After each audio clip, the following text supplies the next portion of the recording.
Hello everyone, welcome to journalist Mano YouTube channel. நான் மானசா மனோஹாரி. ஆலன்கோட்டை இசக்கியம்மன் கோவில் கொடை விழாவின் முதல் நாள் நம்ம பாரம்பரிய கலை வடிவமான வில்லுப்பாட்டு மிகச் சிறப்பா நடந்துட்டு இருக்கும் போதே அந்த பாட்டின் பக்தி நயத்திற்கும் தாளக்கட்டிற்கும் ஏற்ப அங்கே அருள் வந்து ஆடக்கூடிய ஆக்ரோஷமான சுடலை மாடன் சாமியாட்டமும் ஒட்டுமொத்த கோவிலையும் அப்படியே பக்தி அதிர்வலையில ஆழ்த்திய அற்புதமான தருணம் இது. வில்லுப்பாட்டு மற்றும் சாமியாட்ட காட்சிகளை நீங்க பார்க்க போறீங்க. வீடியோவை ஸ்கிப் பண்ணாம கடைசி வரைக்கும் பாருங்க. நம்ம ஜேர்னலிஸ்ட் மனோ யூடியூப் சேனலை இன்னும் சப்ஸ்கிரைப் பண்ணலனா மறக்காம சப்ஸ்கிரைப் பண்ணிட்டு பாருங்க. வாங்க இப்போ இந்த மெய் சிலிர்க்க வைக்கிற காட்சிகளை பார்க்கலாம். இல்லையா? அவங்க ரெடி, அவங்க சரியா இருப்பாங்க. அதாவது ஓராடத்தில் உசந்த பீடம் வைத்து மண்ணால் பீடம் வைத்து சரி உச்சி கும்பகலசம் சாத்தின கும்பகலசம் வைப்பாங்க. ஆமா, நம்ம ஏரியால கொஞ்சம் குறைவு, கிழக்கு போக போக இருக்குது. சுடலமான சுவாமிக்கு மண்பீடம் இருந்தாலே மேல உச்சியில உச்சி கும்பகலசம் தான் வைப்பாங்க. ஆமா இல்லையா? உச்சி கும்பகலசம் வைத்து ஏடி வைத்து மாலை சாத்தி அப்பராகிய வாயாண்டி சுடலை மாடனுக்கு அழகாக மலையில் உள்ள கனிவர்க்கங்கள் எல்லாம் கொண்டு மலபோல் படப்பு மாயாண்டி சுடலைக்கு எல்லா தெய்வமும் பழத்தை வச்சு ஒரு மாலை போட்டா சாமி ஏத்துக்கிடுவாங்க. பெரிய படுக்கு போட்டு கொடுக்கணும், பெரும்படப்புக்காரன் இல்லையா? ஆமையா. ஆகினால் மலை போல் படப்பெட்டு ஆவிப்பாலை பொங்கி இறக்கி அப்படி ஒத்த முரசு அடிக்கிறாங்க.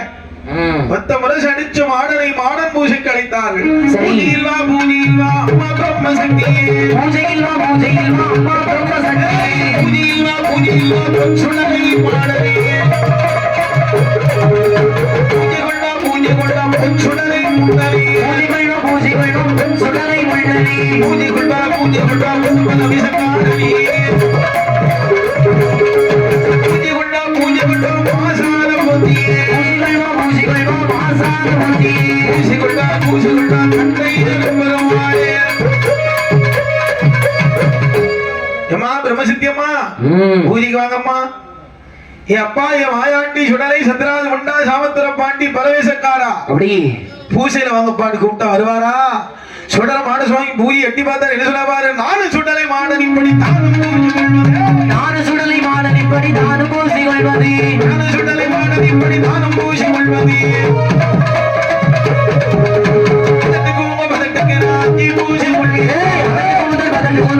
பூசி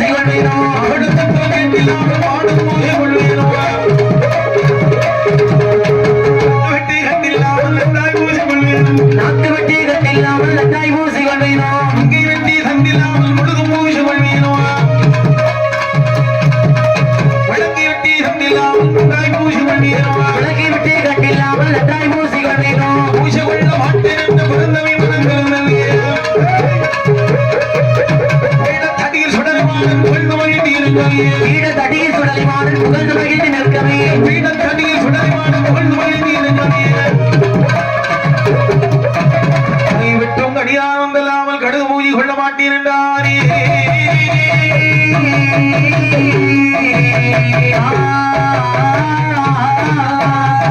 அப்பனாய மாயாண்டி சிவ சுடலை மாடனுக்கு சரி அப்படியே பூசிக்கு கூட்டுறாங்க. எப்பா பூஜையில வாயான்னு அழைச்சா வருவாரா? எப்படி? ஏ அப்பா தேவர்களே, சுவாமி என்னடா இது சுத்த பூஜை? ஆமா சுவாமி, இந்த சுத்த பூஜையை கண்டாலே எங்களுக்கு பிடிக்காது. அப்படியா? வரமாட்டோம். சுத்த பூஜையை கண்டா பிடிக்காதா? எங்களுக்கு பிடிக்காதப்பா சுவாமி. நான் பூஜை வாங்கணுமா? எனக்கு என்ன வேணும் பாரு. என்ன? தூக்கிற மாதிரி துதிக்கையால் தொந்தோ வந்து பொறையடித்து சரி பேய்ப்பறை அடித்து பேமுகம் கட்டி நாக்கு விட்டு காணணும், நரபலி காணணும், முன்கை விட்டு பார்க்கணும். ஆமா, முழங்கி விட்டு பார்த்தாதான் எங்க ஆசை அடங்கப்பா சுவாமி. என்னவோ இனப்பமாயாண்டி சுடலை மாடனுக்கு ஆமா அழகாக கைவிட்டு கனியா வேணும்னு சொல்லி சரி அங்கே பகவானிடத்திலே சொன்ன போது பகவான் என்ன சொல்லுவாரு?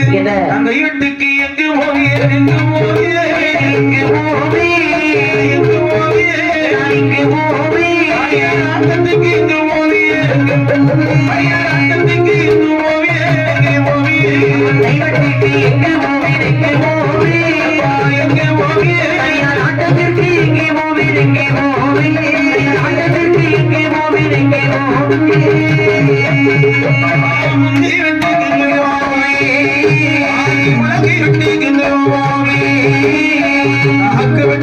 போவியே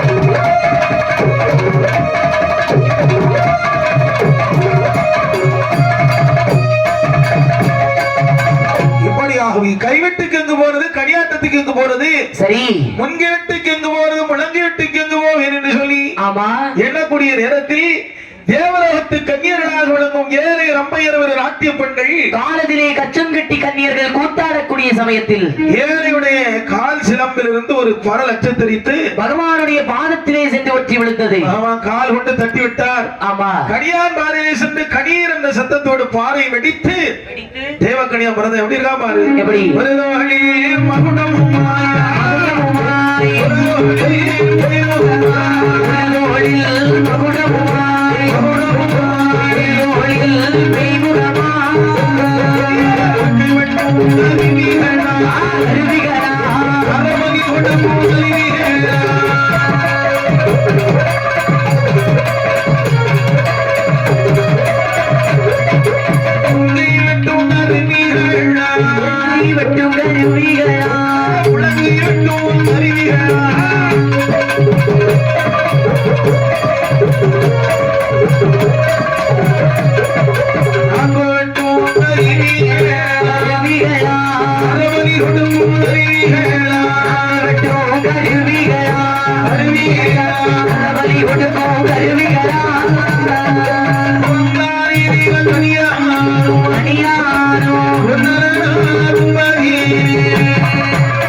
பகவானை படித்து கேட்டாயே பகவானே என்னப்பா எங்களை அதிபரமாக பிரவேசித்த காரணம் என்ன? அப்பா கனியான்மார்களே வட கைலாச மலையிலே 21 மாறன்மார்கள் இருக்கிறார்கள்.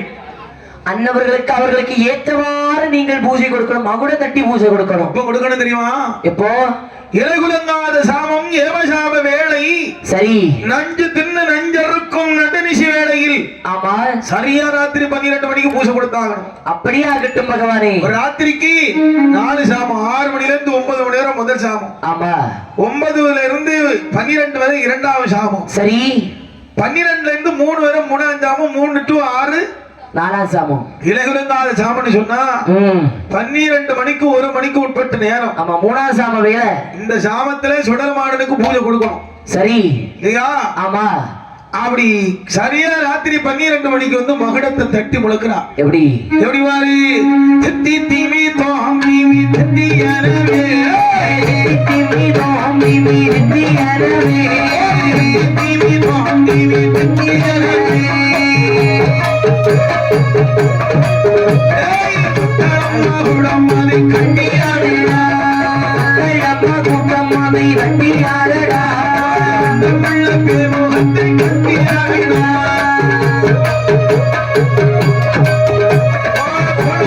பேமுகத்தை கொல்லையமா ஓடப்பட்ட பேமுகத்தில் வல்லையும் காட்டி வந்து வந்தவிட்டு ஆடுகளியாக ஏழு பிறவி பிறந்த பிரம்மசக்தி பிறவி பிறந்த பிரம்மசக்தியை பாடுதாடி ஏழைகளியா ஆறு பிறவி பிறந்த சுடலை மாடவி 6 பிறவி பிறந்த சுடலை மாடவி ஆதரித்து பாடுதாடி ஆண்டிகளியா தித்தி திமி தோம் திமி திமி தித்தி தித்தி திமி தோம் திமி திமி தித்தி தித்தி திமி தோம் திமி திமி தித்தி கரெக்டா சொல்லு. தித்தி திமி தோம் திமி திமி தித்தி திமி எது? தித்தி இது சொன்னார் போராது. வேற என் அப்பனாயும் ஐயாண்டி சுடலைக்கு பிரம்ம சத்தியமாவுக்கு 7 பிறவி பத்தியா? ஆமா இந்த சுடலமான சுவாமிக்கு 6 பிறவி.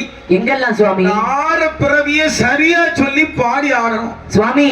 6 பிறவிய எங்க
பிடிச்சிருந்தா ஒரு லைக் பண்ணுங்க. வீடியோ பத்தின உங்களோட கருத்துக்களை கமெண்ட்ல பதிவிடுங்க. ஜேர்னலிஸ்ட் மூவி யூடியூப் சேனலை சப்ஸ்கிரைப் பண்ணுங்க. வீடியோ உங்க ஃப்ரெண்ட்ஸ் அண்ட் ரிலேட்டிவ்ஸ்க்கு ஷேர் பண்ணிடுங்க. தேங்க்யூ ஃபார் வாட்சிங்.